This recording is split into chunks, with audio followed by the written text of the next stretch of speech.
NFL.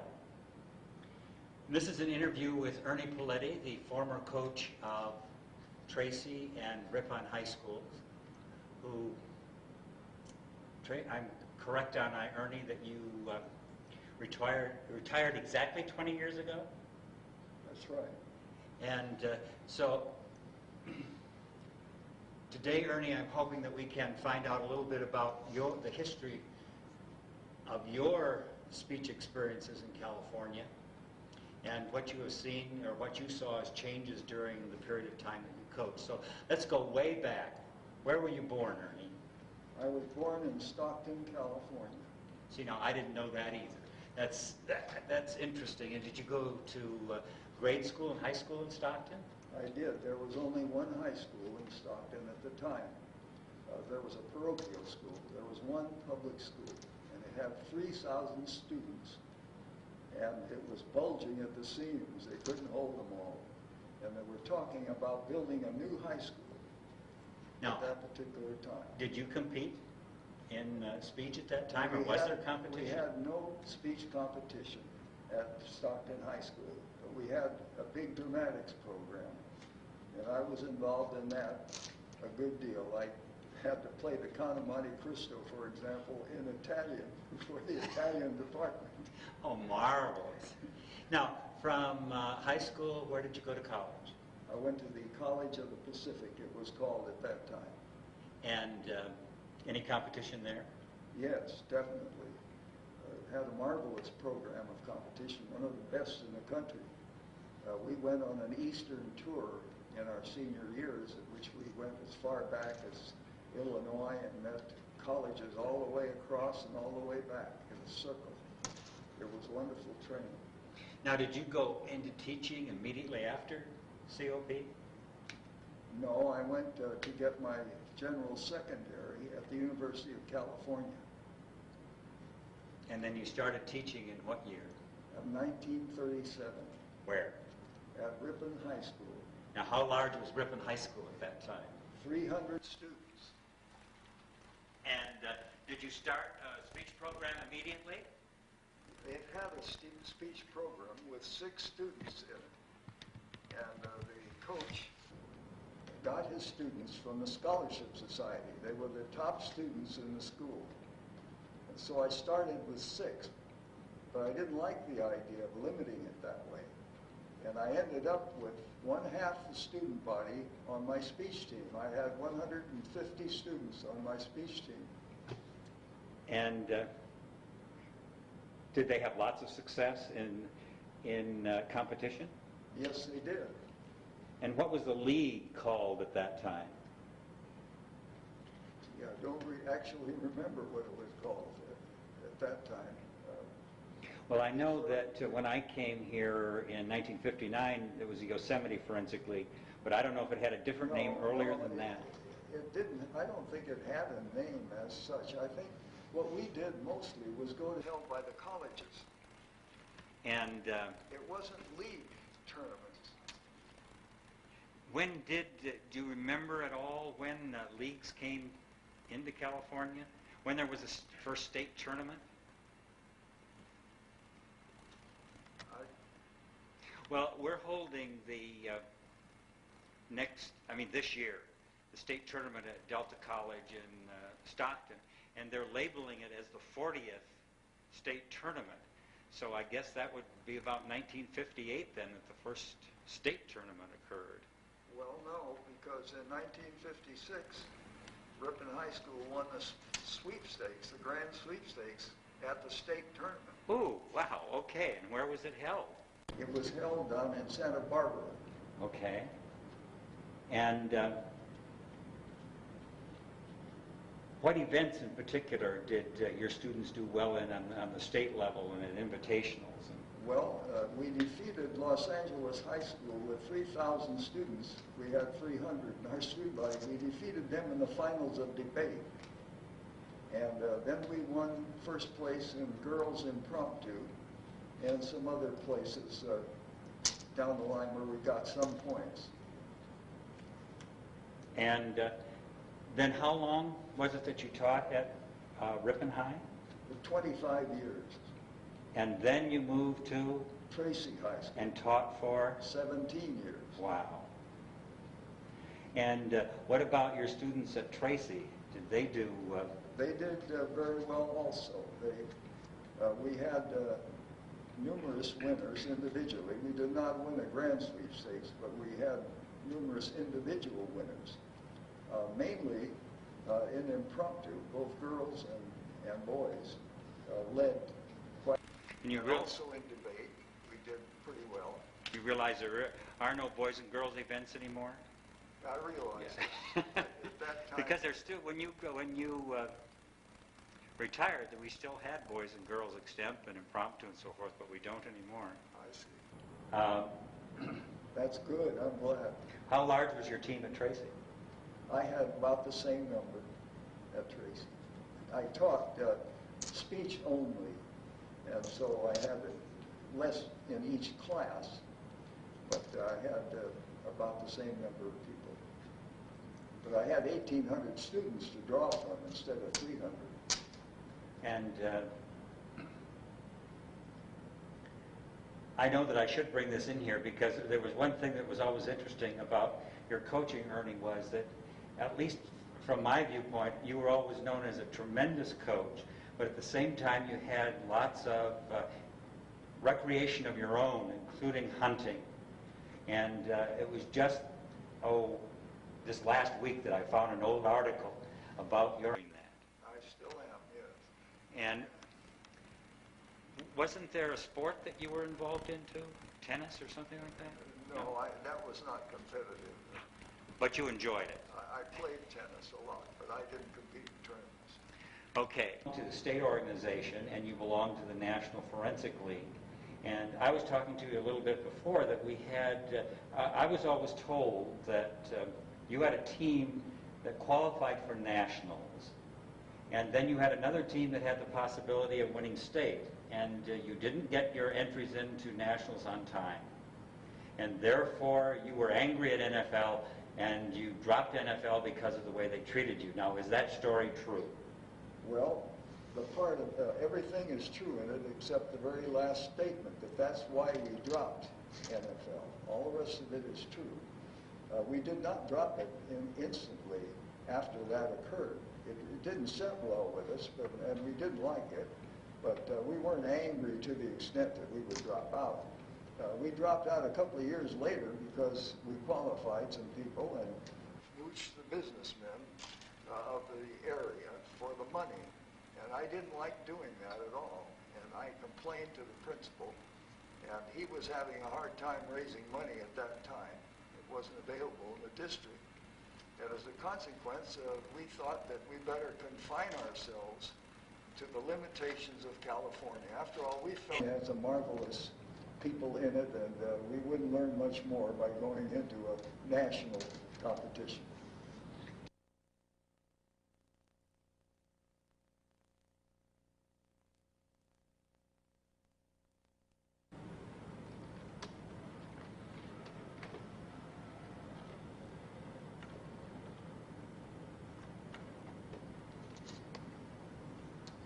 Okay, Ernie, we're going to move into our second segment after a little breather there.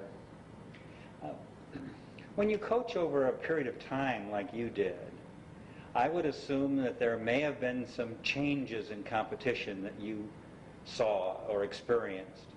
Would you mind filling us in a little bit about what would you say changed during that period of time?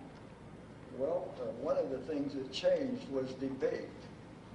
Because before, when I first went in, we debated as I was taught to do in college. We had to communicate. We had to get our ideas across.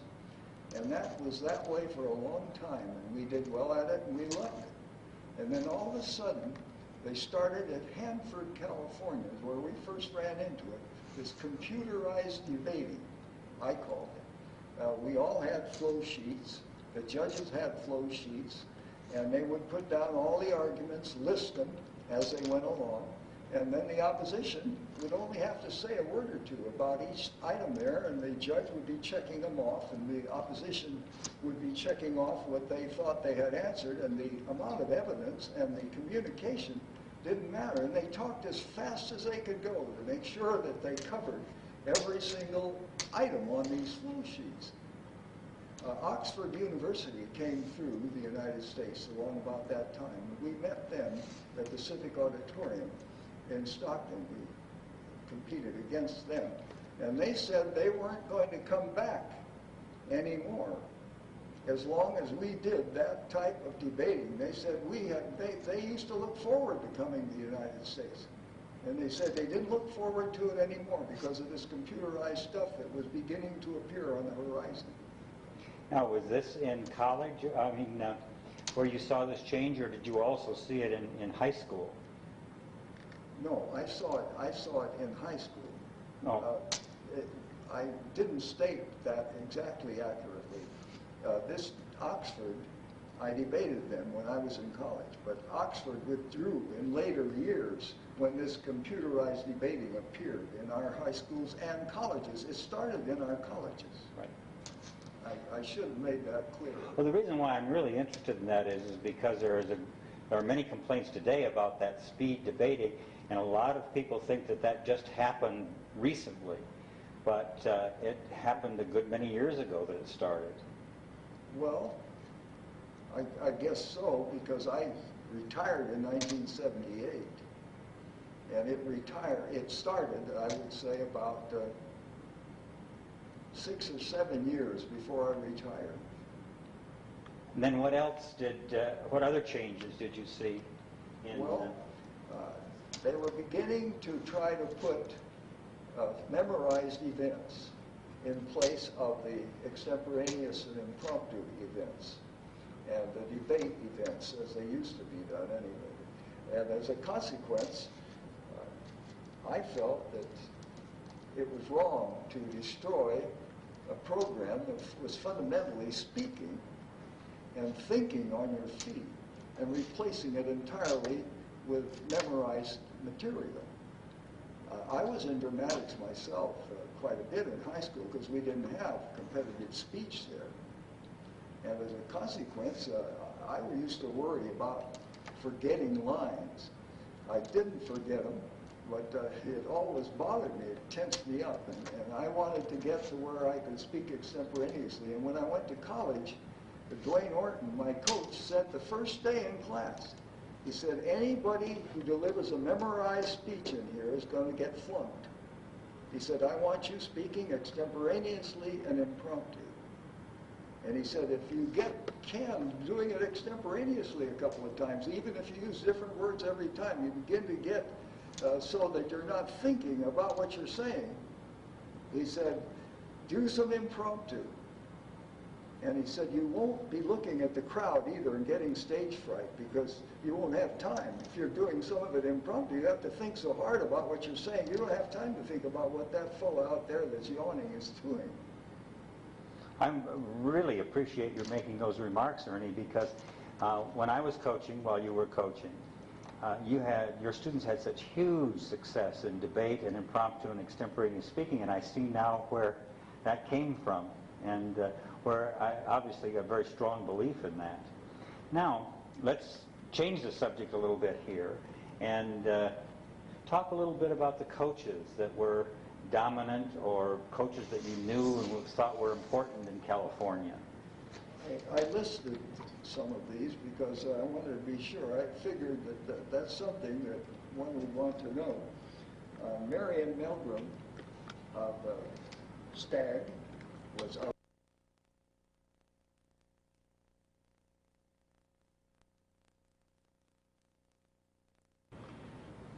Okay, Ernie, I had just asked you about coaches here in California that you remember as important in the league or the state, or? Well, the ones that I remember most are the ones that are the best, as from the standpoint of results that they were getting. Marion Milgram at Stagg was excellent. Donovan Cummings of Stagg and Edison always did an excellent job. Margaret Painter of Modesto was the coach there when I first started to coach at Ripon. Yeah, I never met Margaret, but I heard. And she wrote textbooks, didn't she? She was quite excellent. And Mary Ritter, of course, at Modesto did a fine job. Speltz at Downey, and Ron Underwood at Bayard. Who's still going. And he's still going. I can tell that by all these trophies I'm looking at around here. Those are just a few, but they're the ones I remember the most. Now let's move from coaches to students. And you may talk about successes that your students had at state or at nationals, or what they've done since they left high school. Whatever you would like to add here regarding your students. Well, some of the students that did well at state, Janice Lee of Ripon was the impromptu champion twice in a row. She defended her title the next year.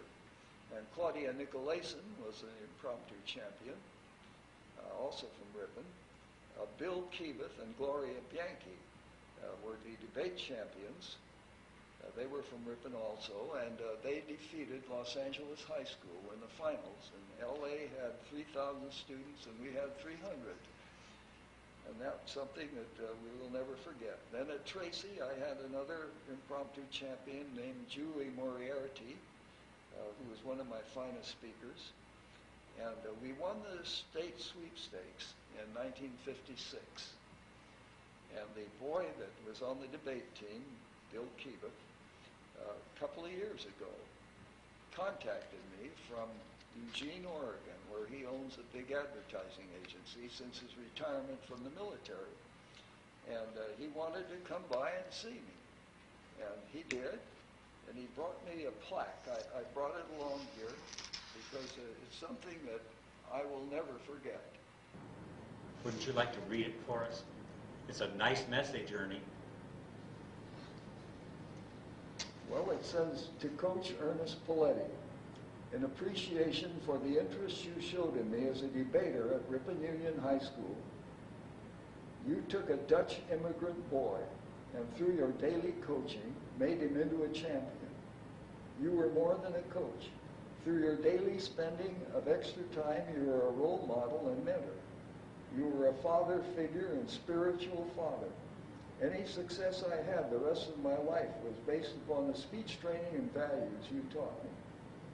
And it's signed Willem Keebeth, California debate champion, 1956, Lieutenant Colonel, United States Air Force, retired. That's beautiful, Ernie.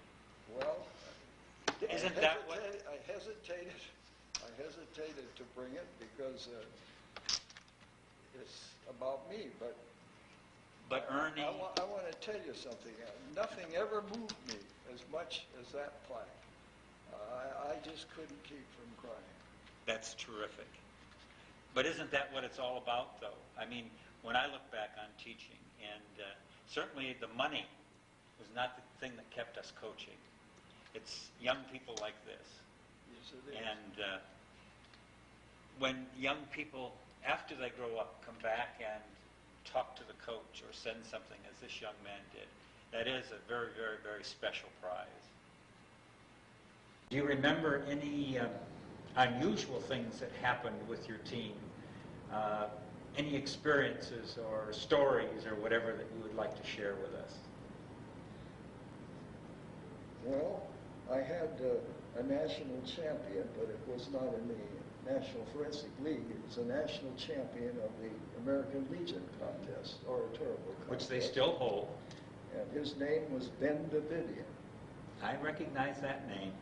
Ben Davidian, when he went to the Nationals, I did not go with him because my team was competing in tournaments here yet, and I could have had a substitute take my teams, and I could have gone with Ben. But I always felt that the team superseded the individual, and so did Ben.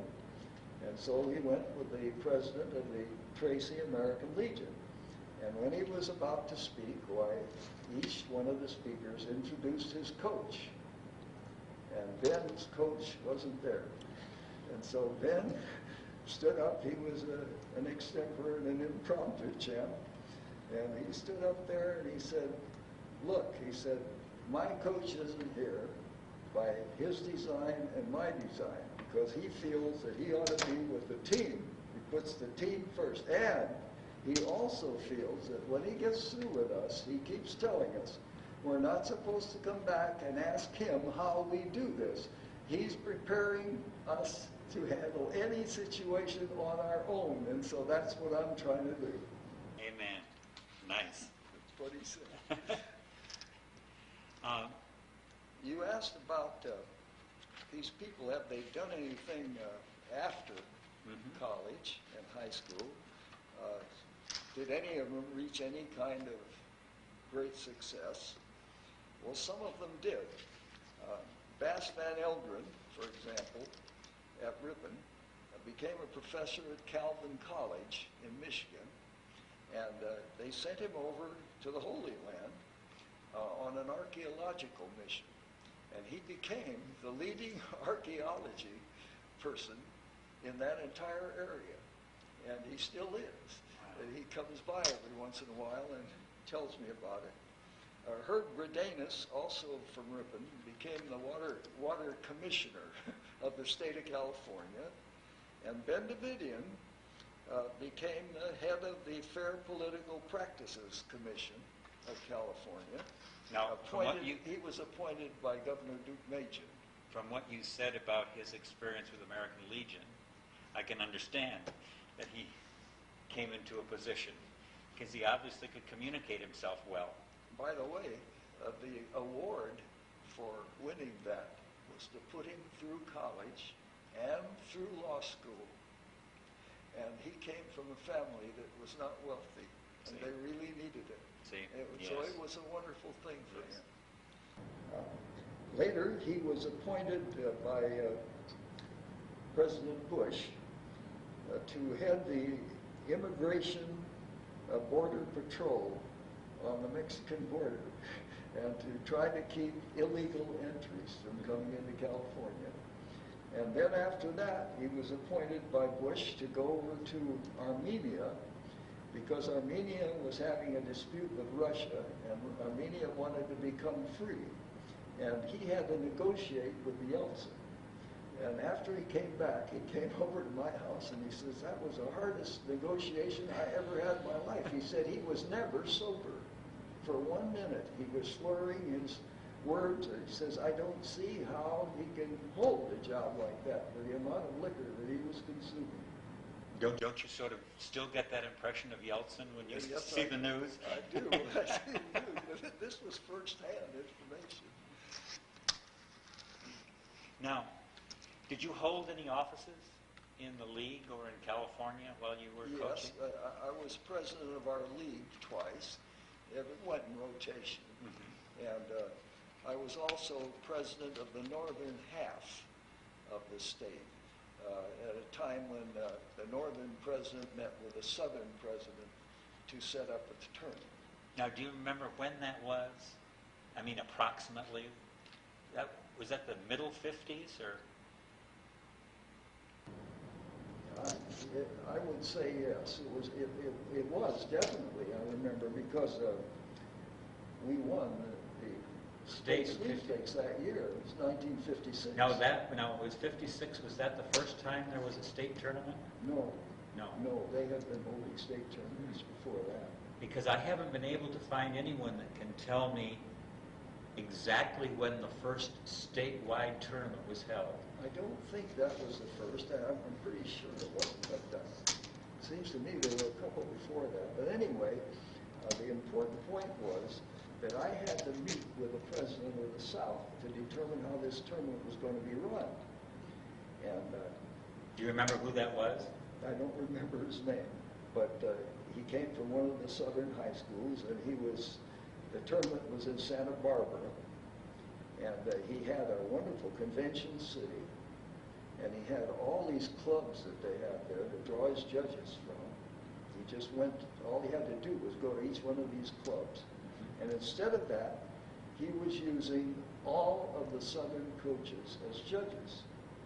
And he wanted us to use all the northern coaches as judges. And I said, well, I said, I don't agree. I said, I think the coaches are honest. But he said, each coach has a style that he teaches. And if you conduct yourself in that style, you rate high. And if you don't, you rate low. Now, I said, I'm training my speakers to speak to Mr. and Mrs. America. I'm not training them to speak to speech coaches. And you have Mr. and Mrs. America there, and I'm not going to influence this because you're going to select the judges. And the South had been winning that tournament all the time. And that year, we won the sweepstakes. And I never was in the area when they selected the judges. They were all selected by the president of the southern side, but they came from all walks of life, and they preferred the north. It wasn't the Ripon system they preferred. They preferred the northern system of presentation. We were communicating. Now at the state tournament, in our judging panels, we mix college students and coaches and community. Well, It's supposed to each be represented. That's fine. Which is sort of nice. I mean, If you you get have more than one judge. Yeah, we have, now it's the rule that there have to be 3 in every round. Yeah, well, that's fine. Yeah. See, at that time, they were using one judge Oh, in the wow. preliminary round. The South was just knocking them Sure. dead. Well, I know when I first came here, that when we went to the state tournament in Santa Barbara, that the southern schools were usually did much better than the North did. But that's not true anymore. The North pretty well dominates now for years. Yeah. Anything else about any experiences that you had while teaching or coaching speech, or on any of your trips to state or nationals that you'd like to talk about? Well, I think I've pretty much covered what I would like to say. Can I ask you to do something for me? You're not going to want to do this, but will you do it? See, with my saying that, you're going to say, I don't know whether I want to do it or not. What I would like you to do would be to take your hat off and brush back your hair. All right. Now you know. The reason I ask that, Ernie, is because your head without the cap is the way that I always remember you, this way. I see. So, wearing the cap, I remember you too, and always bringing in your documents, I think in like a big extemp box when you came to a tournament. Everything filed nicely, sure. And the success of your children, of your students. Well, Ernie, I really appreciate your coming by today and sharing things with me, and hopefully for the archives of the California High School Speech Association. And I don't want to stop here if there's anything else you want to talk about.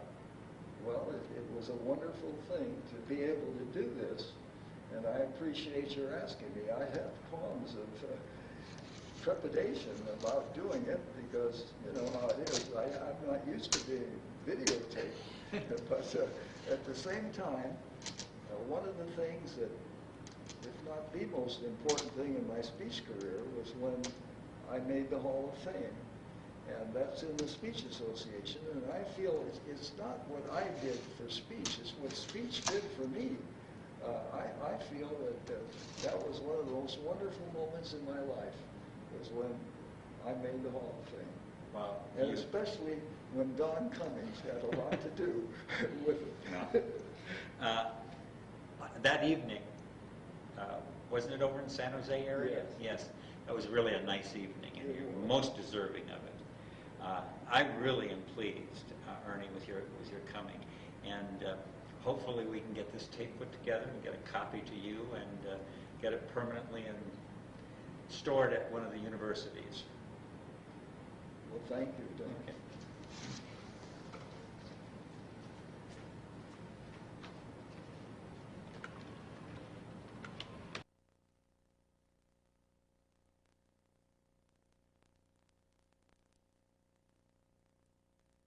We got all packed up, ready to go, and I had asked you if there was anything else you wanted to talk about, and you mentioned your system of preparation for tournaments, a tournament, intramural tournament.